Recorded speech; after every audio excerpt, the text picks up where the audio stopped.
ନନ୍ଦୀଶ୍ୱରାବତାର ବର୍ଣ୍ଣନା। ସନତ କୁମାର ପଚାରିଲେ, ପ୍ରଭୁ, ଆପଣ ମହାଦେବଙ୍କ ଅଂଶରୁ ଉତ୍ପନ୍ନ ହୋଇ ପୁଣି ପରେ ଶିବଙ୍କୁ କିପରି ପ୍ରାପ୍ତ ହେଲେ? ସେହି ସମସ୍ତ ବୃତ୍ତାନ୍ତ ମୁଁ ଶୁଣିବାକୁ ଚାହୁଁଛି। ଦୟାକରି ତାହା ବର୍ଣ୍ଣନା କରନ୍ତୁ। ନନ୍ଦୀଶ୍ୱର କହୁଛନ୍ତି, ସର୍ବଜ୍ଞ ସନତ କୁମାର, ମୁଁ କିପରି ମହାଦେବଙ୍କ ଅଂଶରୁ ଜନ୍ମି ଶିବଙ୍କୁ ପ୍ରାପ୍ତ ହେଲି ସେହି ପ୍ରସଙ୍ଗ କହୁଛି।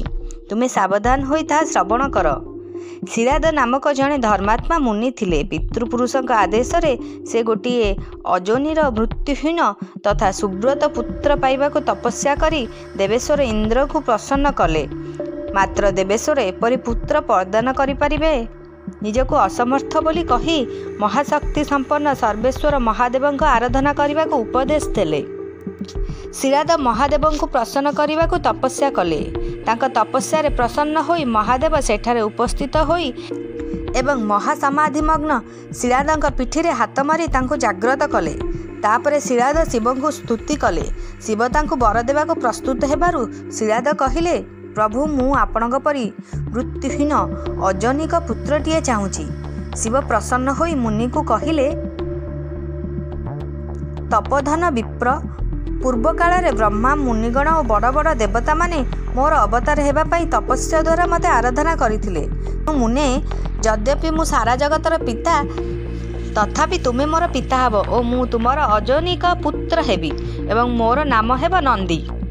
ନନ୍ଦୀଶ୍ୱର କହୁଛନ୍ତି, ମୁନେ, ଏପରି କହି କୃପାଳୁ ଶିବ ନିଜ ଚରଣ ତଳେ ପ୍ରଣିପାତ କରି ସମ୍ମୁଖରେ ଦଣ୍ଡାୟମାନ ହୋଇଥିବା ଶିରାଦ ମୁନିଙ୍କୁ କୃପା ଦୃଷ୍ଟିରେ ଚାହିଁଲେ ଏବଂ ତାକୁ ଏପରି ଆଦେଶ ଦେଲେ, ଉମାଙ୍କ ସମେତ ସେଠାରୁ ଅନ୍ତର୍ନିହିତ ହୋଇଗଲେ।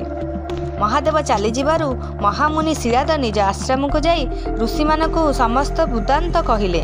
କିଛି ଦିନ ପରେ ଯଜ୍ଞୋତ୍ତର ମଧ୍ୟରେ ଶ୍ରେଷ୍ଠ ମୋର ପିତା ଯେତେବେଳେ ଯଜ୍ଞାରମ୍ଭ ନିମନ୍ତେ ଯଜ୍ଞକ୍ଷେତ୍ରକୁ ହଳ କରୁଥିବେ, ସେତେବେଳେ ମୁଁ ଶିବଙ୍କ ଆଜ୍ଞା ଅନୁସାରେ ଯଜ୍ଞ ପୂର୍ବରୁ ହିଁ ତାଙ୍କ ଶରୀରରୁ ଉତ୍ପନ୍ନ ହେଲି।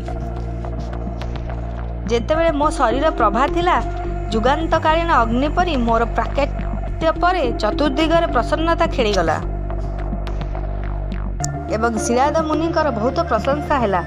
ଶିରାଦ ମୁନି ମଧ୍ୟ ମୋତେ ପ୍ରଳୟକାଳୀନ ଅଗ୍ନି ସଦୃଶ ପ୍ରଭାବଶାଳୀ ତ୍ରିନେତ୍ରଯୁକ୍ତ ଚତୁର୍ଭୁଜଧାରୀ ତେଜମୟ ଜଟାଧାରୀ ତ୍ରିଶୂଳ ଆଦି ଆୟୁଧରେ ଯୁକ୍ତ ଏବଂ ସର୍ବଥା ରୁଦ୍ର ରୂପରେ ଦେଖି ପରମ ଆନନ୍ଦରେ ନିମଗ୍ନ ହୋଇଗଲେ। ପ୍ରଣମ୍ୟ ଭାବି ନମସ୍କାର କହିଲେ, ସୁରେଶ୍ୱର, ମୋତେ ତୁମେ ଆନନ୍ଦିତ କରିଥିବାରୁ ତୁମର ନାମ ନନ୍ଦୀ ହେବ। ମୁଁ ତୁମ ପରି ଆନନ୍ଦମୟ ଜଗଦୀଶ୍ୱରଙ୍କୁ ପ୍ରଣାମ କରୁଛି। ନନ୍ଦୀଶ୍ୱର କହୁଛନ୍ତି, ମୁନି, ତାପରେ ନିର୍ଦ୍ଧନକୁ ଧନ ମିଳିଗଲେ ସେ ଯେପରି ଖୁସି ହୁଏ, ସେହିପରି ମୋତେ ପାଇ ମୋ ପିତା ହର୍ଷରେ ମହେଶ୍ୱରଙ୍କୁ ବନ୍ଦନା କଲେ ଏବଂ ମୋତେ ନେଇ ଶୀଘ୍ର ଆପଣା ପର୍ଣ୍ଣଶାଳାକୁ ଚାଲିଗଲେ। ମହାମୁନେ ଶିରାଦଙ୍କ କୁଟୀରରେ ପହଞ୍ଚିଯିବା ପରେ ମୁଁ ମୋର ସେହି ରୂପ ପରିତ୍ୟାଗ କରି ମନୁଷ୍ୟ ରୂପ ଧାରଣ କରିନେଲି। ତାପରେ ଶାଳକାୟନ ନନ୍ଦନ ପୁତ୍ରବତ୍ସଳ ଶିରାଦ ମୋର ଜାତକମାର୍ଦ୍ଧି ସଂସ୍କାର ସମ୍ପନ୍ନ କଲେ। ପରେ ପଞ୍ଚମ ବର୍ଷରେ ପିତା ମୋତେ ସଙ୍ଗୋପାଙ୍ଗ ସମସ୍ତ ଦେବ ଅଧ୍ୟୟନ କରାଇଲେ। ସପ୍ତମ ବର୍ଷ ପୂର୍ଣ୍ଣ ହେବାରୁ ଶିବଙ୍କ ଆଜ୍ଞାରେ ମିତ୍ର ଓ ବରୁଣ ନାମକ ମୁନି ମୋତେ ଦେଖିବାକୁ ପିତାଙ୍କ ଆଶ୍ରମକୁ ଆସିଲେ। ମୋ ପିତା ତାଙ୍କର ଉତ୍ତମ ରୂପେ ସତ୍କାର କଲେ।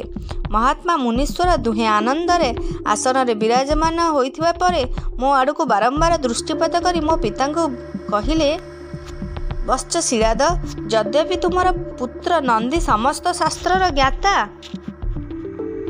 ଓ ବିଦ୍ୱାନ, ତଥାପି ଏହାର ଆୟୁ ଅଳ୍ପ। ଆମେମାନେ ବହୁତ ପ୍ରକାର ବିଚାର କରି ଦେଖିଲୁ, ଏହାର ଆୟୁ 1 ବର୍ଷରୁ ଅଧିକ ଦେଖାଯାଉ ନାହିଁ। ବିପ୍ରବଳ ଦୁହେଁ ଏଭଳି କଥା କହିଦେବାରୁ ପୁତ୍ରବତ୍ସଳ ଶିରାଦ ନନ୍ଦୀକୁ ଛାତିରେ ଚାପି ଧରି ଦୁଃଖରେ କଇଁ କଇଁ ହୋଇ କାନ୍ଦିବାକୁ ଲାଗିଲେ। ନନ୍ଦୀ ଦେଖିଲେ ଯେ ତାଙ୍କ ପିତା ଓ ପିତାମହ କାନ୍ଦି କାନ୍ଦି ମୃତ ବ୍ୟକ୍ତି ପରି ଭୂମିରେ ପଡ଼ିଛନ୍ତି। ତେଣୁ ସେ ଶିବଙ୍କ ପାଦପଦ୍ମକୁ ସ୍ମରଣ କରି ପ୍ରସନ୍ନତା ପୂର୍ବକ ପଚାରିଲେ, ବାପା, ଏପରି କି ଦୁଃଖ ଆସି ପଡ଼ିଲା ଯେ ଆପଣ ଏପରି କାନ୍ଦୁଛନ୍ତି ଏବଂ ଆପଣଙ୍କ ଦେହ ଥରଥର ହୋଇ କମ୍ପୁଛି? ଏଭଳି ଦୁଃଖ କେଉଁ କାରଣରୁ ଆସିଲା? ମୋତେ ସତ କୁହନ୍ତୁ। ପିତା କହିଲେ, ପୁଅରେ, ତୋର ଆୟୁ ଅତି କମ୍ ହୋଇଥିବା କାରଣରୁ ମୁଁ ଅତ୍ୟନ୍ତ ଦୁଃଖୀ। ତୁ କହ, ମୋର ଏ କଷ୍ଟକୁ କିଏ ଦୂର କରିପାରିବ? ମୁଁ କାହାର ଶରଣ ଯିବି? ପୁତ୍ର କହିଲା, ବାପା, ମୁଁ ଆପଣଙ୍କ ସମ୍ମୁଖରେ ଶପଥ କରି କହୁଛି ଏବଂ ସମ୍ପୂର୍ଣ୍ଣ ସତ୍ୟ କହୁଛି ଯେ ଦେବତା, ଦାନବ, ଯମ, କାଳ ଓ ଅନ୍ୟାନ୍ୟ ସମସ୍ତ ପ୍ରାଣୀ ଏକାଠି ହୋଇ ମୋତେ ମାରିବାକୁ ଚାହିଁଲେ ବି ମୋର ବାଲ୍ୟକାଳରେ ମୃତ୍ୟୁ ହେବ ନାହିଁ। ତେଣୁ ଆପଣ ମନ ଦୁଃଖ କରନ୍ତୁ ନାହିଁ। ପିତା ପଚାରିଲେ, ବାପରେ ତୁ ଏମିତି କି ତପ କରିଛୁ, ଅଥବା ତୋତେ ଏମିତି କି ଜ୍ଞାନ ବା ଯୋଗ ଓ ଐଶ୍ୱର୍ଯ୍ୟ ପ୍ରାପ୍ତ ହୋଇଛି ଯାହାଫଳରେ ତୁ କି ଏହି ଦାରୁଣ ଦୁଃଖକୁ ଟାଳି ଦେଇପାରିବୁ? ପୁତ୍ର କହିଲା, तात ମୁଁ ତପସ୍ୟା ଦ୍ୱାରା କି ବିଦ୍ୟା ଦ୍ୱାରା ମୃତ୍ୟୁକୁ ଟାଳିବି ନାହିଁ, କେବଳ ମହାଦେବକୁ ଭଜି ହିଁ ମୃତ୍ୟୁକୁ ଜିଣିବି। ଏହା ଛଡ଼ା ଅନ୍ୟ କୌଣସି ଉପାୟ ନାହିଁ।